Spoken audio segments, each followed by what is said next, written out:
मूर्तियां जो है ना 1400 वर्ष पुरानी है सारी। इसी माना गांव से पंच पांडव स्वर्ग में गए और इसी माना गांव में महाभारत के 18 पुराण लिखे गए। ये आप ही के मराठी लोगों ने बनाया है सरस्वती माता जी का टेम्पल, जो पुणे के है MIT कॉलेज के, जिनका नाम है विश्वनाथ कराड़।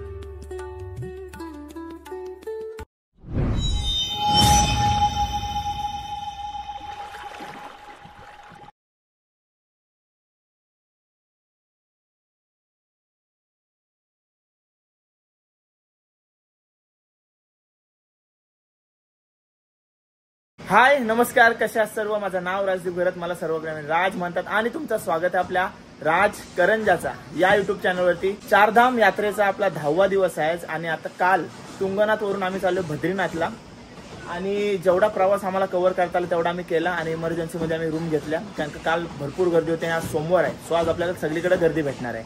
आणि या व्ह्यू सोबत बघा, रात्री काय दिसत नव्हता पण आता हा व्ह्यू आपल्या म्हणजे हॉलच्या बाहेरून दिसत होता। हॉल घेतला होता आणि 2 रूम घेतल्या होत्या। तर एवढे दिवस म्हणजे आता 3 तारखेला निघलो होतो, आज 10 तारीख, कसे दिवस निघून गेले समजलाच नाही। मजा मस्तीचा प्रवास सर्व काही मी दाखवण्याचा प्रयत्न केला, चांगल्यातला चांगला सर्व काही दाखवण्याचा प्रयत्न केलाय। तर आता बद्रीनाथचा प्रवास असणार आहे, नंतर मग आम्ही जाणार आहोत हरिद्वारला, म्हणजे तिथून नाही मानागाव पण आहे आपला ना, मानागाव सुद्धा आहे। बघूया प्रवासात जे काय होणार आहे ते 1-2 अजून व्हिडिओ होतील। तर चॅनलवर नवीन असेल तर चॅनलला सबस्क्राईब करा। पूर्ण चारधाम यात्रेचा सर्व काही दाखवण्याचा तुम्हाला प्रयत्न केलेला आहे मी। तर हा व्लॉग सुरू करूया। हर हर महादेव।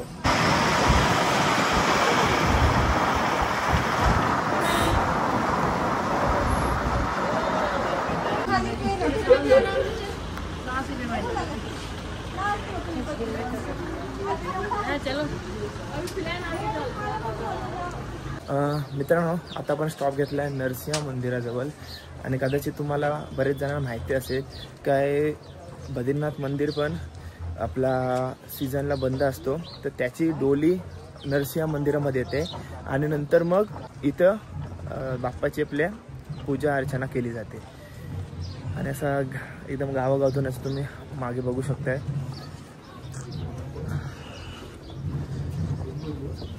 आणि भरपूर ट्रॅफिक लागणार आहे, कारण का आज सोमवार आहे, गर्दी भरपूर आहे।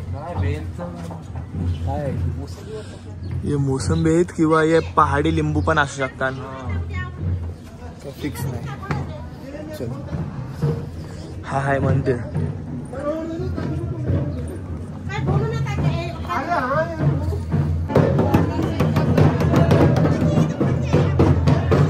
मंदिराचा बांधकाम नवीन वाटतोय ना।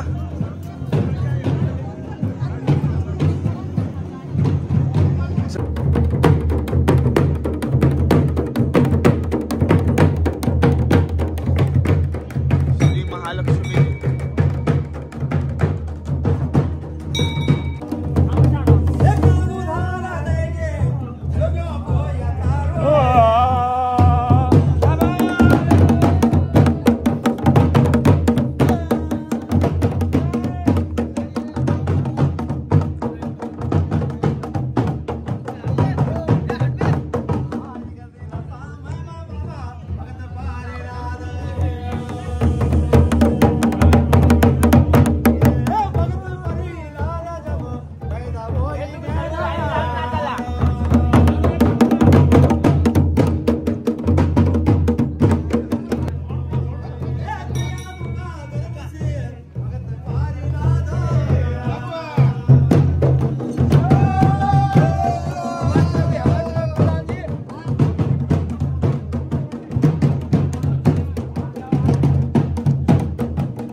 ये मूर्तियां जो है ना 1400 वर्ष पुरानी है सारी।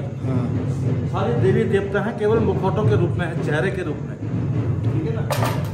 सामने देखिए जो ये मुकुट वाले हैं ना, विष्णु भगवान बोले तो बद्री विशाल जी, उनके बाजू में जो चुनरी वाली है वो बद्री विशाल जी की माता जी है। बद्री विशाल जी की माँ का नाम माता मूर्ति, वो माता मूर्ति जी है और जो ये नीचे लेटे हैं ये गरुड़ भगवान है।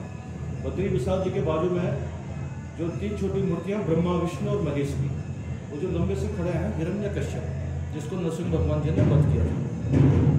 कोने में नाग और नागिन जोड़ा है। फिर सामने देखो शिव और पार्वती, पहले जो 2 मूर्तियां हैं ना शिव पार्वती की है, फिर नरसिंह भगवान, ये सूर्य नारायण है, इधर काली माता जी है, हनुमान जी हैं, राम लक्ष्मण सीता, इनके साथ वो मृग भी है जिसको बोलते हैं ना स्वर्ण मृग, वो जो मारीच बना था। और ये माँ दुर्गा जी की जटा है, ये प्रतीक के रूप में, और ये गणेश भगवान, ये इतने देवता है। 1400 वर्ष पुरानी मूर्तियाँ ये सारी।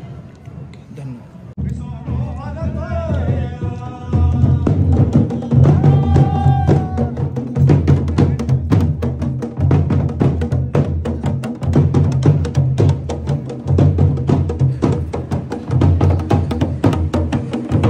हे बघा 10:30 वाजले आणि आपला 4था धाम बद्रीनाथ धामाच्या दर्शनासाठी आपण पोचलो आहोत माना गावामध्ये आणि सर्वांनी चेंजेस वगैरे केलेत।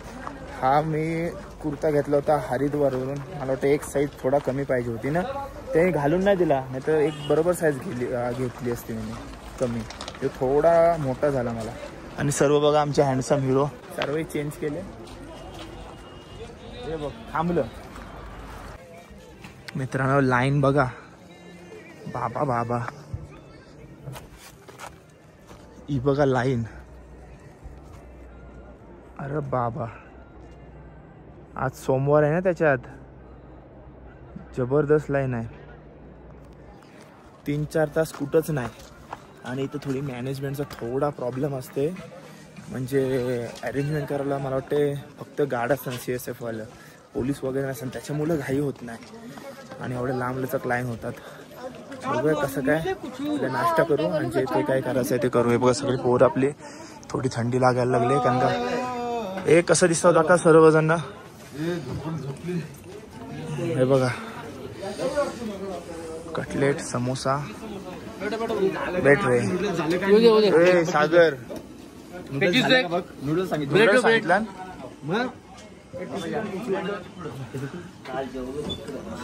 समोसा। आणि इकडं बघा तबाई तबाई चालू आहे, तबाई। हे बघ आता तू मी व्हिडिओ चालू होती तरी तुला खायची गरज काय होती, नंतर बोलते मला फक्त खाताना घेतोय तू। मिरची खाल्ली, तिखट आहे, तेव्हाच लागाय जेवणाला।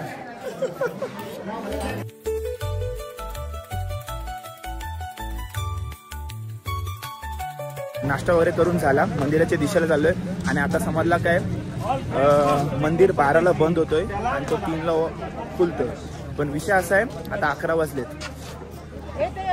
शॉर्ट आहे, आता बघूया काय होतंय। लाईन पण भरपूर आहे, कसं काय दर्शन होणार आहे बघूया, तुम्हाला सांगतो थोड्याच वेळेला। VIP दर्शनाचा विषय चाललाय, असे बजेटमध्ये तर करून टाकू VIP दर्शन, चला जाऊ द्या।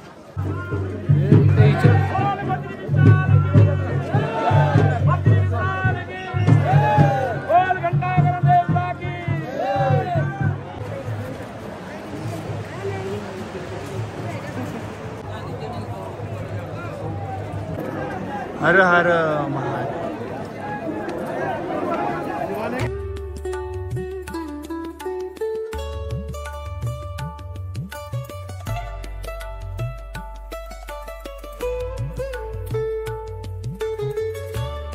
भारतीय सेनेकडून आले, इंडियन आर्मीकडून आलेला आहे बघा।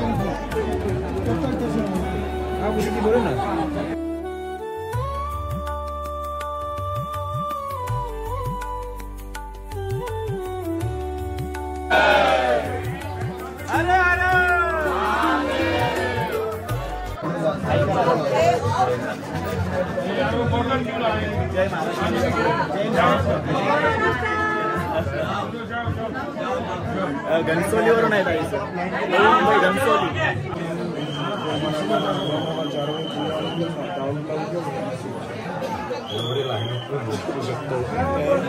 एवढ्या लाईनीत पण झोपू शकतो सागर आमचा, किती पण गर्दी असू दे। कसं आहे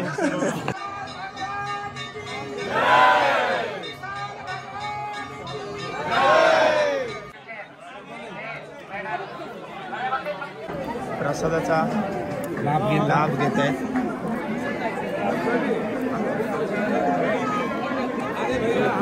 आणि या सेवेचे 100 रुपये घेतले ना असे.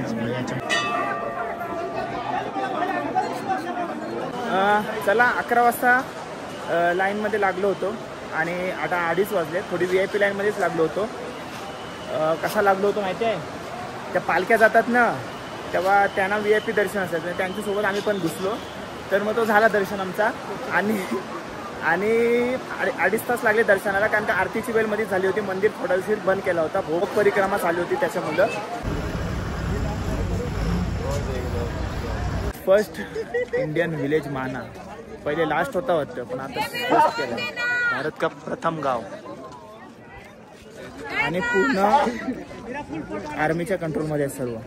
तर चला मित्रांनो, आता आपण चाललोय भारतातल्या सर्वात पहिल्या गावामध्ये, माना गावामध्ये. पहिला शेवट होता वाटतं, आता फर्स्ट केलाय, म्हणजे पहिला प्रथम गाव केलाय. आणि पूर्ण म्हणजे बद्रीनाथ सुद्धा आणि मानागाव म्हणजे इथून 70 किलोमीटर बॉर्डर असल्यामुळे पूर्ण आर्मीच्या कंट्रोलमध्ये आहे. इव्हन बद्रीनाथची म्हणजे सिक्युरिटी आहे ना ती पण सर्व आर्मीच्या कंट्रोलमध्ये आहे. सो सर्व आर्मी कंट्रोल करत आहे आणि ते हेलिपॅड वगैरे आणि आर्मीचे कॅम्प वगैरे सर्व आहेत. आता काय झाला, मंदिराच्या इकडून 50 रुपयामध्ये फेरी असते, टॅक्सी असते, ती आपल्याला माना गावामध्ये घेऊन जात असते. पण आम्हाला वाटलं आमची गाडी पण घेऊन जाऊ शकतात, पण नाही, बॉर्डरवर थांबवली. बॉर्डरवर म्हणजे एंट्रीला सामान्यजवळ. आणि मग आता सध्या आम्हाला चालत जायला लागलं आहे. चला जाऊया चालत माना गाव फिरायला.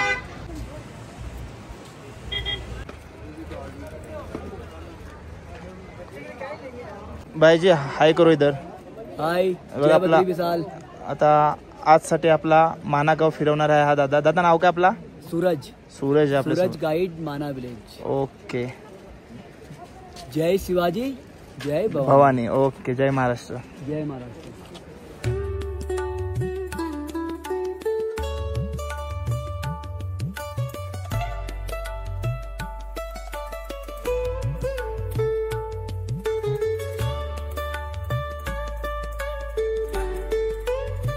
तो जहाँ पे अभी आप लोग बैठे हो, ये हमारे माना गांव के कुल देवता का टेम्पल है.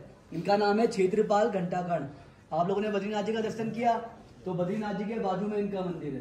तो ये बद्रीनाथ जी के सेनापति और इस माना गांव के कुल देवता है क्षेत्रपाल घंटाकर्ण. तो इस माना गांव का फुल नेम है मणिभद्रपुरी. तो यहाँ से 65 किलोमीटर के बाद पड़ता है चाइना बॉर्डर, जहाँ पे हम सिविलियंस को जाना अलाउड नहीं है, सिर्फ आर्मी को अलाउड है. ठीक है. तो ये इनको प्रणाम करो, फिर हम आगे बढ़ेंगे. बाकी पूरा माना गांव महाभारत से जुड़ा हुआ है. इसी माना गांव से 5 पांडव स्वर्ग में गए और इसी माना गांव में महाभारत के 18 पुराण लिखे गए. अब जहाँ पे उनका पॉइंट आएगा मैं वहाँ पे आपको डिटेल में बताऊंगा. ठीक है. चलो इनको प्रणाम करके आगे बढ़ो. चलो बम बम बोले, बम बम बोले, बम बम बोले.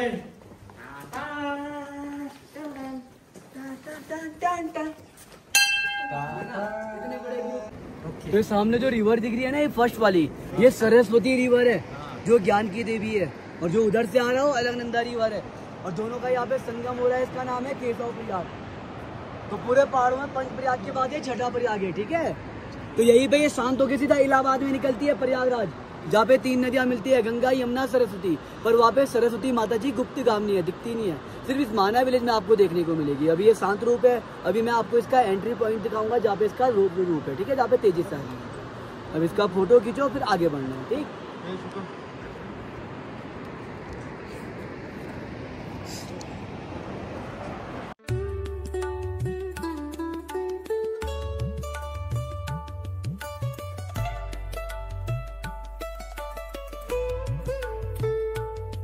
तो ये आ गया अपना गणेश गुफा, पुराण एवं महाभारत का लेखन स्थल. तो इसी गुफा में गणेश जी ने महाभारत के 18 पुराण लिखे हैं. और यहाँ से ऊपर गुफा है वेद व्यास जी की. तो वेद व्यास जी ऋषि मुनियों में सबसे बड़े महर्षि है और विष्णु जी के अवतार है. वेद व्यास जी का नाम है कृष्ण द्वैपायन. इनका वेद और व्यास नाम इनके कामों से बनता है. पहला एक ही वेद था ऋग्वेद. तो ऋग्वेद बनाया था श्री ब्रह्मा जी ने जब सृष्टि की रचना हुई थी. तो ऋग्वेद के चलते हुए पूजा पाठ का सिस्टम बढ़ने लगा था. तो एक ही वेद से इतनी पूजा पाठ नहीं हो सकती थी. तब जाके सारे ऋषि मुनि महर्षि जी के पास आते, जो सर्वश्रेष्ठ ऋषि मुनि है कृष्ण द्वैपायन. उनके पास एक वेद लेके आते हैं, कहते हैं हम इस वेद से पूजा पाठ करने में हमें दिक्कत आ रही है, आप हमारी मदद कीजिए. तो कृष्ण द्वैपायन जी ऋग्वेद को तोड़कर उसी को डिवाइड कर सामवेद, यजुर्वेद, अथर्ववेद बनाते हैं. तब जाके उनके आगे नाम लगता है वेद. अब व्यास मतलब होता है ज्ञानी, तब उनको वेद और व्यास बोला गया। तो वेद व्यास जी को महाभारत लिखनी थी, पर उनके पास समय कम था, द्वापर युग जाते कलयुग आने वाला था, इसलिए उनको महाभारत लिखने के लिए एक फास्ट लेखक चाहिए थे। तो देवताओं में सबसे ज्यादा फास्ट लेखक और सबसे बड़े बुद्धिमान श्री गणेश जी है, इसलिए वेद व्यास जी गणेश जी का यज्ञ करते हैं, क्योंकि ये हमारे विघ्न हरता है, जो कष्टों का निवारण करते हैं, ठीक है। तो पर गणेश जी कहते हैं मैं महाभारत लिखूंगा वेद व्यास जी, पर मेरा एक कंडीशन है, जब आप महाभारत बोलोगे तो आपको महाभारत कंटिन्यू बोलना है। अगर आप कहीं पे बोलना रुकते हो तो मैं उसी समय लिखना बंद कर दूंगा। अगर आपको मेरी ये कंडीशन एक्सेप्ट है तो मैं आपका महाभारत लिखने के लिए तैयार हूँ वेद व्यास जी। तो वेद व्यास जी भी मन ही मन में सोचते हैं अगर मैं गणेश जी के हिसाब से चलूंगा तो मेरी महाभारत अधूरी हो जाएगी।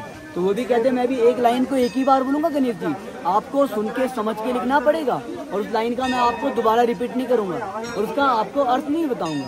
तो वेद व्यास जी ऊपर गुफा से महाभारत बोलते थे 5330 साल पहले, और ऊपर से उन्होंने बोला था महाभारत टेलीपैथी से। टेलीपैथी पता है ना, मन की शक्ति से, मन ही मन से। तो टोटल लिखे हैं 17 पुराण महाभारत के, और ये 18वां पुराण तब लिखा गया है जब वेद व्यास जी को आत्मसंतुष्टि नहीं मिलती है, तब वो 18वां पुराण श्रीमद् भागवत पुराण लिखते हैं, ठीक है। तो ये थी वेद व्यास जी और गणेश जी की हिस्ट्री, ये हमारे लेखक है गणेश जी। इसके बाद जाएगी हम व्यास गुफा, जिन्होंने वेद शास्त्रों की रचना की है, ठीक है। अब चलो अंदर दर्शन करो, अब बढ़ते हैं आगे गणेश जी की तरफ, चलो।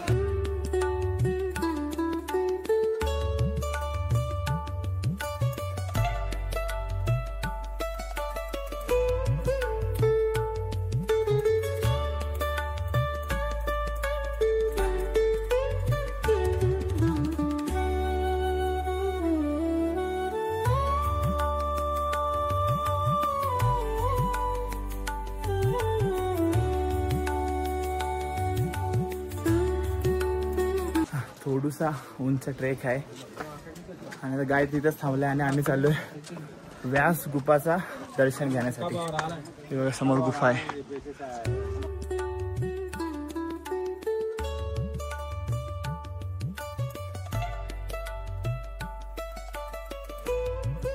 ते बघा भारत की प्रथम चाय की दुकान, आणि आम्ही इथं काय पिताव पेपर बोट आणि पाणी पितात। भारतातली प्रथम दुकानातली चहा पिया।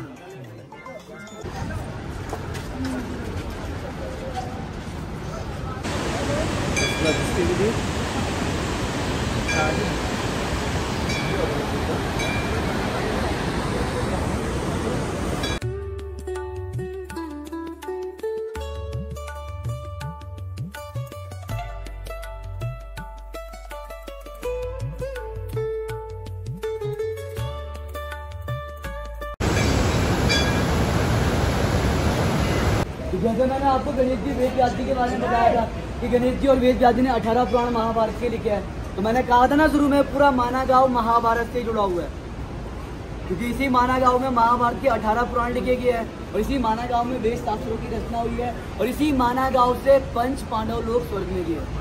5 पांडव, उनकी वाइफ द्रौपदी, साथ में कुत्ता। तो जब सरस्वती रिवर को पार करने के लिए 5000 साल पहले द्रौपदी आगे बढ़ती है, तो रिवर इतना फोर्स में आती है कि 5 पांडव की वाइफ द्रौपदी नदी को पार करने के टाइम पे रिवर में गिर के उनका डेथ हो जाता है, द्रौपदी जी का, ठीक है। तब जाके 5 भाइयों में जो सबसे ज्यादा पावरफुल थे वो थे भीम, जिनके पास 10,000 एलिफेंट का पावर था। तो भीम एक विशाल पत्थर नदी के ऊपर डालते हैं, उसको पुल बनाते हैं, तब से ये पूरी जगह भीम पुल के नाम से फेमस होती है। अभी भीम पुल भी दिखाऊंगा आपको, ठीक है, पहले एक बात समझ लो। फिर यहाँ से पांडव आगे बढ़ते हैं, आगे जाके जो पांडव जहाँ पे बैठते हैं उनकी वहीं पे डेथ हो जाती है। अंत में एक ही पांडव बचता है, युधिष्ठिर और एक कुत्ता। तो पहुंचते हैं सतोपंथ पे।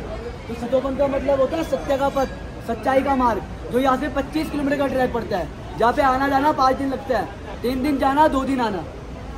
मैं ट्रैकिंग भी कराता हूँ, ठीक है, सिर्फ वॉकिंग का ट्रैक है, कोई गाड़ी घोड़ा नहीं जाता उधर। तो जब युधिष्ठिर सतोपंथ में पहुंचते हैं तो उन्हें स्वर्ग से फूलों का डोली लेने को आता है, जिसे देवताओं का उड़न खटोला कहते हैं। तो कहते हैं युधिष्ठिर जी हम आपको स्वर्ग से लेना है, पर आपके साथ जो ये डॉग है इसे स्वर्ग में अलाउ नहीं करेंगे, तो आप इस कुत्ते को इधर ही छोड़ दो और हमारे साथ स्वर्ग की यात्रा पे आगे बढ़ो। तो युधिष्ठिर जी कहते हैं मेरे 4 भाई खत्म हो चुके हैं, मेरी वाइफ द्रौपदी खत्म हो चुकी है, सबने मेरा साथ छोड़ दिया है, पर इस कुत्ते ने मेरा साथ नहीं छोड़ा है। अगर ये स्वर्ग में नहीं जाएगा तो मैं भी स्वर्ग में नहीं जाऊंगा। तो फिर कुत्ता अपने असली रूप में आता है, वो एक्चुअली में यमराज जी थे, युधिष्ठिर जी का टेस्ट ले रहे थे। तो 5 भाइयों में स्वर्ग में से युधिष्ठिर ही पहुंचे, और वो धर्म के मार्ग पे चल देते हैं, इसलिए उनका नाम पड़ता है धर्मराज युधिष्ठिर। तो ये थी पांडवों की हिस्ट्री, ठीक है। तो ये सरस्वती का स्टार्टिंग पॉइंट है इधर सामने पे, ठीक है। तो ये स्टार्टिंग है और अभी आप वापसी में जाओगे राइट में, तो जो मेरे साथ पहले थे मैंने उनको संगम दिखा लिया है। तो सिर्फ 300 मीटर में दिखती है सरस्वती। सरस्वती अपने आप में एक लॉजिक है। तो उसके पीछे का लॉजिक ये है ना, जब 5000 साल पहले गणेश जी और वेद व्यास जी महाभारत लिख रहे थे, तो सरस्वती माता जी बहुत तेजी से बहती है, क्योंकि सरस्वती माता जी चाहती थी कि महाभारत लिखने का काम उनको मिले, इसलिए वो गणेश जी को डिस्टर्ब करती है। क्योंकि गणेश जी लिखते लिखते रुक जाते हैं, जबकि दोनों के बीच में कंडीशन था कि हम महाभारत कंटिन्यू करेंगे, कहीं रुकेंगे नहीं। तो इस कारण से वेद व्यास जी सरस्वती माता जी को कहते हैं कुछ पलों के लिए आप शांत हो जाओ, पर सरस्वती माता जी कहती मैं तो ज्ञान की देवी हूँ, मेरे बिना तो ज्ञान अधूरा है, मैं जितने तेजी से बढ़ती रहूंगी उतना ज्ञान का विकास आगे बढ़ता रहेगा। तो वेद व्यास जी का वो कहना नहीं मानती है, तो इसलिए वेद व्यास जी सरस्वती माता जी को श्राप देते हैं, कहते हैं तुम इसी माना गाँव से स्टार्ट होगे और यहाँ से 300 मीटर आगे जाके शांत हो जाओगी। तो जहाँ पे शांत होती है वो पॉइंट कहलाया जाता है केशव प्रयाग। दिखाया ना मैंने शुरू में आपको केशव प्रयाग, अभी भाई लोगों को भी दिखाना है वापसी में। तो 2 रिवर का संगम है, अलकनंदा सरस्वती, वही पे वो शांत हो रही है। सिर्फ हमें अंदर जाती नहीं दिखती है, हमें शांत रूप में दिखती है। और एक्चुअली में जो अंडरग्राउंड है वो प्रयागराज में, जहाँ पे त्रिवेणी संगम है, गंगा यमुना सरस्वती, पर वहाँ पे सरस्वती माता जी गुप्तगामिनी है, वहाँ पे दिखती नहीं है। तो सरस्वती माता जी को श्राप है, इसलिए कहीं दिखती नहीं है। सिर्फ माना विलेज में आप देख पाते हो 2 रूप में। अभी उसका यहाँ सामने एंट्री पॉइंट है, देखा ना आप लोगों ने, जहाँ पे तेजी से आ रही है, वो उसका एंट्री पॉइंट है। और जो पत्थर जुड़ा हुआ है ना, उसको लोग भीमपुल समझते हैं, वो भीमपुल नहीं है। भीमपुल वो है जिससे अभी आप लोग चल के आ रहे हैं, ठीक है। अब आओ मैं आपको भीमपुल दिखाता हूँ। गँग आपली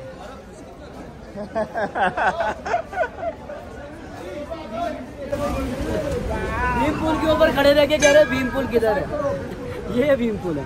एक ही पत्थर है, 5000 सालों से टिका हुआ है। 5000 वर्षांपासून टिकलेला आहे तो भीमपूल।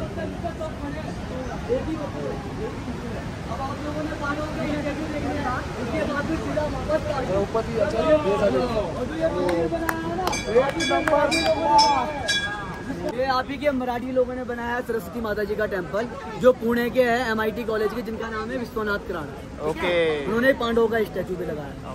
चलो आगे, चलो स्टॅच्यू देखना है, फिर वापस। मला मानागाव मध्ये भारतातली पहिले चहाच्या दुकानातून चहा प्यायची होती, पण आता इथं एवढी दुकान आहेत की कुठून प्यायची प्रश्न पडलाय। इथं पण आहे। आता पहिला दुकान कुठला ते कसं काय ठरवायचं आपण, चला।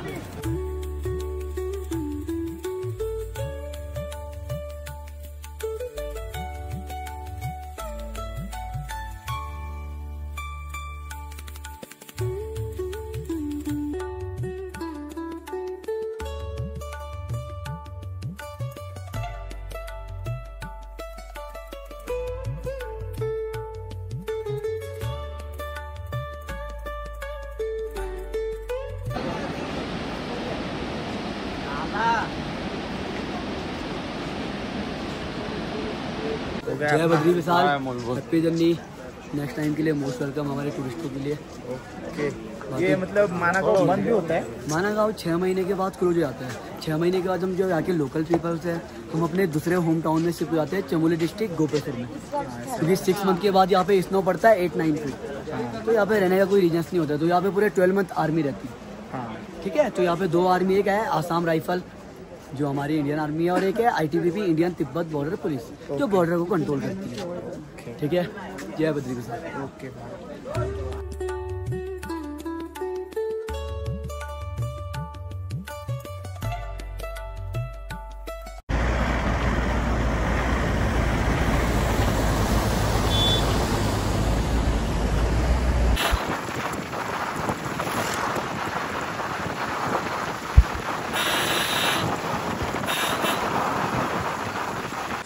काल जिथं आपण रात्री जेवायला थांबलो होतो तिथंच आजही थांबलोय आणि जास्तीत जास्त प्रवास कव्हर करण्याचा आज प्रयत्न केला आहे, कारण का उद्या हरिद्वारला आपला स्टे असणार आहे आणि तिथूनच आपली ट्रेन दिल्लीपर्यंत असणार आहे। तर चारधामचा प्रवास एकदम मस्त झाला। सर्वांसोबत ब्लॉग एंड करीन, कारण आज पूर्ण दिवस ट्रॅव्हलिंगमध्ये होती आणि आजचा स्टे पण आपला इकडेच असणार आहे।